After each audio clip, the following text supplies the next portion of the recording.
What's up, everybody? Welcome to OGRC Drag Racing. It is your boy OG. Today I'm bringing you another video. The background theme today is the Dominican Republic. I was there not too long ago on vacation. What a beautiful place, and the people there were so friendly, and the food was out of this world. We talking about some good food. DR has some good food over there. Well, I was in the Punta Cana area and it was very nice. So these are some of the drinks and stuff that DR has. Like you see the bottle of Mama Juana, which is the native drink there. Give a shout out to all of my people that's from DR. Thank you for inviting me to your country. It is very beautiful. And I do intend to make another trip out there, but today this video is not about the DR. Today's video is about the R1 work drag car, the 2024 DC1 drag car. Well, this car has made it up to the pro level, which my opinion on that, the drag car was already a pro level, so I'ma just have to call this a super pro level car. It's not just a fast drag car, but it is R1 fast. So what makes this car a super pro level? Because it was already pro level. Well, Tom Rockwell Racing have updated and upgraded this DC1 drag car with their own spin on it. Who is this drag car for? Anybody that wanted bad enough. Now, my thing about this drag car, I might not be able to afford this drag car straight off the lot. Otherwise, what I'm saying, I can't just call and kick out $2,200 for a chassis, nor can I kick out $2,700 for a slider. But what I can do is buy piece by piece, and as I can afford the pieces, buy the pieces. So we're gonna take a look at what will it take for you to be able to get this drag car if you are upgrading the drag car that you have to this drag car, which it can be done. But I would recommend you to get the lightweight chassis, because this car is based around lightweight. Well, if you're going to get this drag car, the first part you would need would be a DC1 carbon fiber lightweight chassis. A DC1 carbon fiber lightweight chassis. And that part right there is going to run you about $115 if you are upgrading from a drag car that you already have. You might even already have the chassis.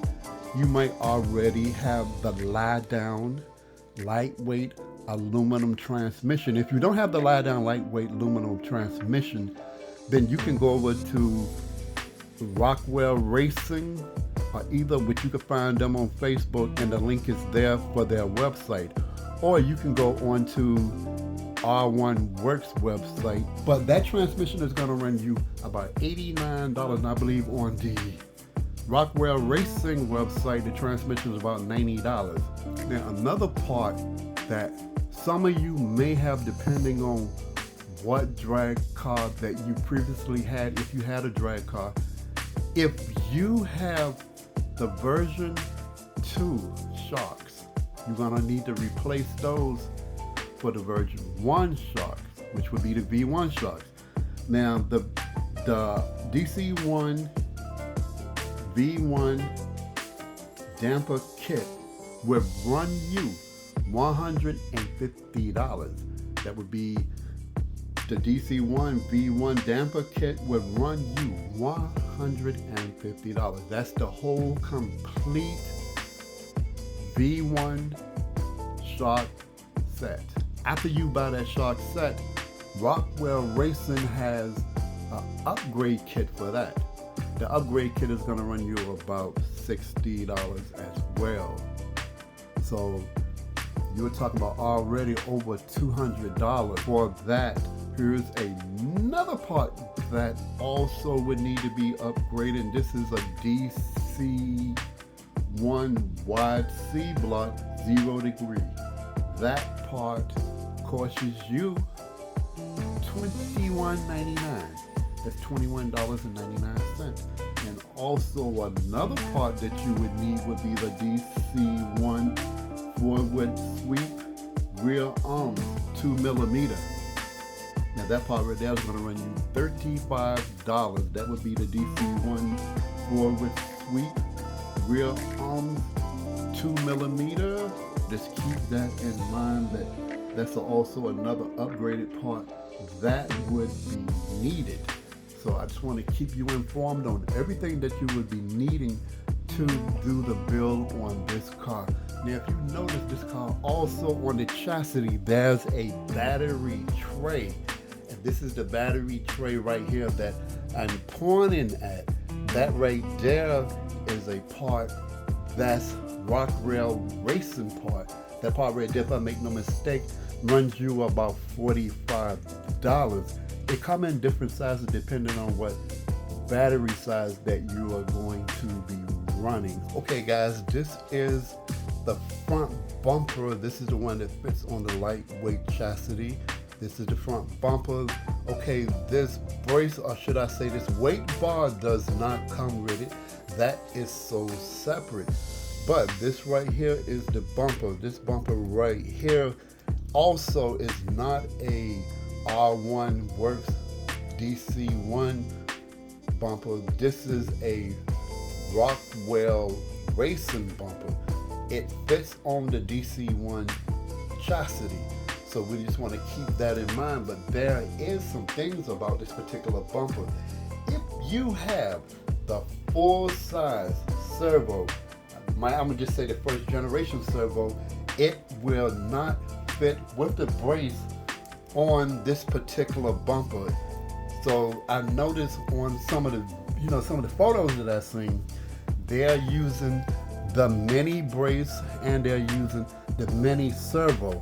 So I was having a problem with that, because on that note, my servo will not work. So that means I gotta go out and spend another $140 for the servo and the brace to install it into this car. That means it would be the mini, either the micro, I believe it's called, servo that would fit this particular setup.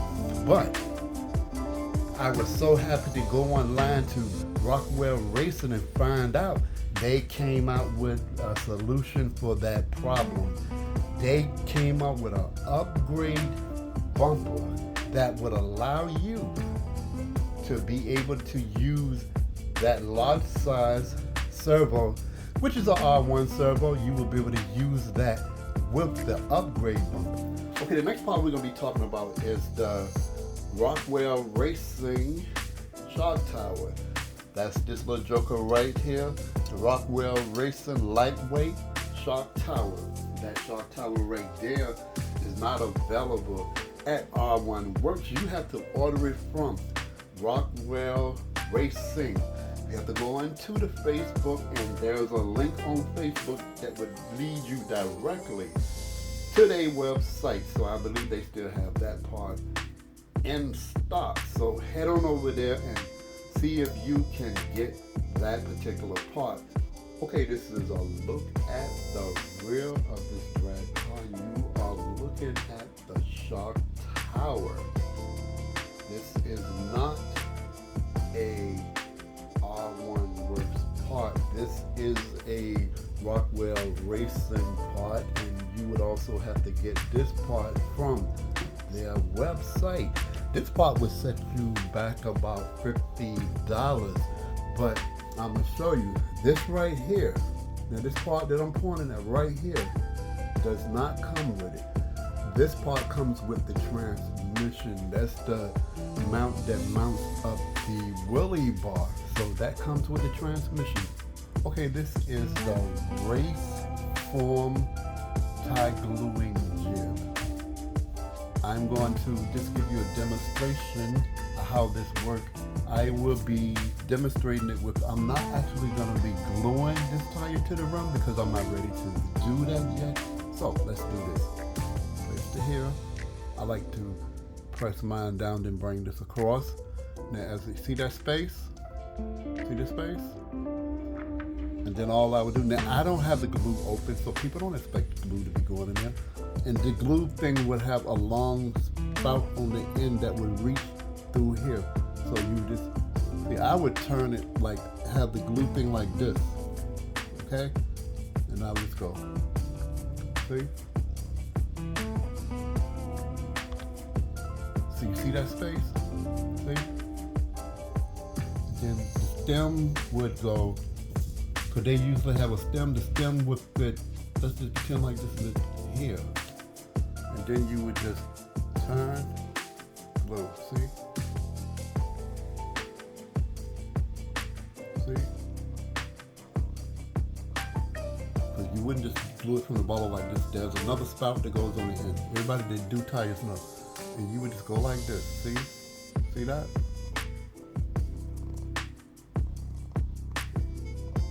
And you'll be getting the glue ready, and see how smooth it just goes back?